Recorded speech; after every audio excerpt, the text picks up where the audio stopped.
and a lot of you might be considering buying Apple's new iPad, the iPad Pro 9.7 edition. So with this video, my goal is to inform you 20 things you probably should know before buying this smaller iPad, or maybe you're choosing between this and a larger one, or an older iPad Air 2. This is everything you need to know about Apple's new iPad Pro 9.7. Now, to the disappointment of many, Apple shipped this with just 2 GB of RAM, whereas the larger iPad Pro 12.9 edition comes with 4. Now, this can be explained by the difference in size. The smaller iPad doesn't have as many pixels to push, but 2 GB of RAM is exactly what came in the older iPad Air 2. Now, not only did Apple reduce the amount of RAM, they neutered the A9X chip as well. It's slightly underclocked versus the larger iPad Pro, and the graphical performance is where more of the difference takes place, at 16% difference. Now, whether or not you'll see this in your usage is debatable. We'll have to wait and see, but it's a little disappointing that it has less performance. Now, because of the new smart connector on the iPad Pro 9.7, Apple has officially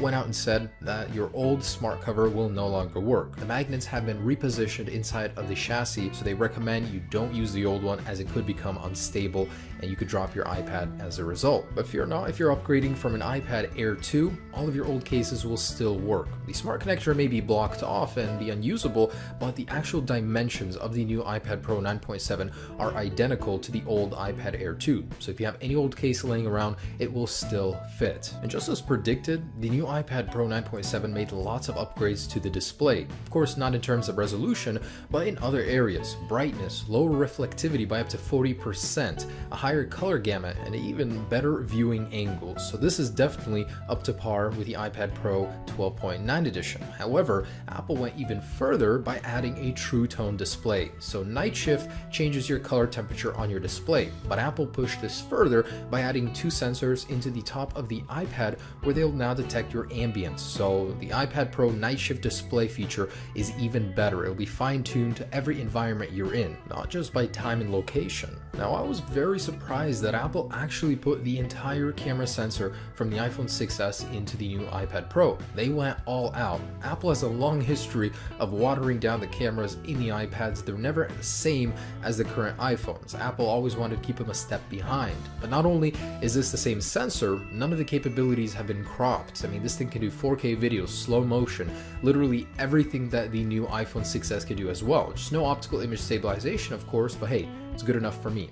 As a result, sadly though, it does protrude, and it protrudes a lot, more than the 6S even. There's a huge noticeable bump.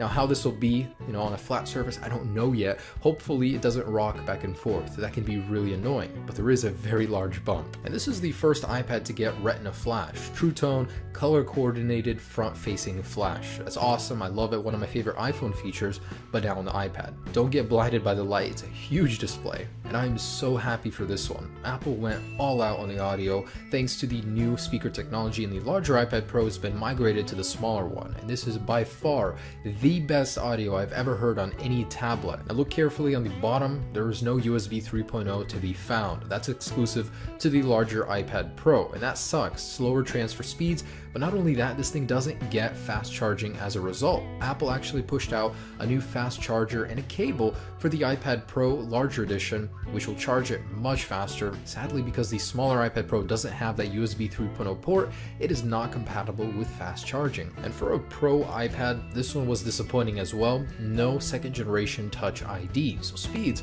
are going to match that of the iPhone 6 and below. Same Touch ID sensor basically. The iPhone 6s with the second generation blazes far ahead. And battery life is great. It's actually the exact same battery life as the old iPad Air 2 and the iPad Pro, so you'll pretty much get all-day battery life. Now, how fast it'll take to charge, that's what I'm curious about. The iPad Pro would actually discharge faster than it would charge if you were doing something intensive.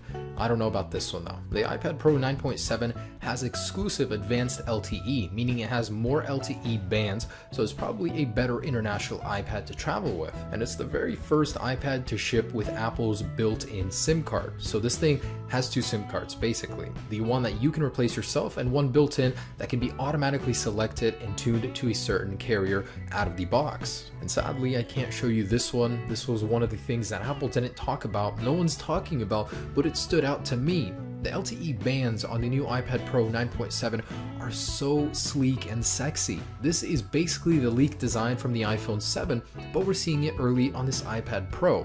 Cannot wait to get my hands on this and take a look. Really not a big deal, but I was curious as to why the FCC labels are still existent on the iPads. On the iPhones, they've been removed, terminated, you can no longer find them. On the iPads, they still persist. Apple has finally blessed us with a higher base storage option and also 256 gigabytes, the very first device to offer this storage configuration. That's pretty monumental, I think. Exclusive to this version of the iPad Pro, hands-free Siri, a feature borrowed from the iPhone 6s, then the SE, and now on the iPad Pro. A great advantage to buying the smaller iPad Pro is that you can get a free subscription to Microsoft Office. You can use it for free. The larger iPad Pro requires Microsoft 365, so something definitely you should consider. Now, I'm sorry to rain on Apple's parade, but they boasted a lot at their event how this thing can replace a PC.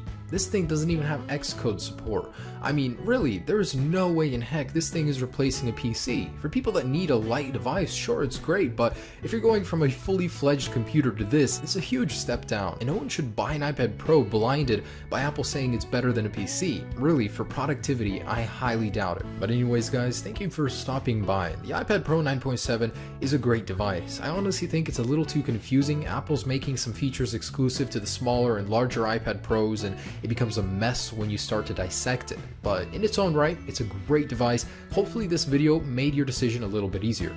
Peace.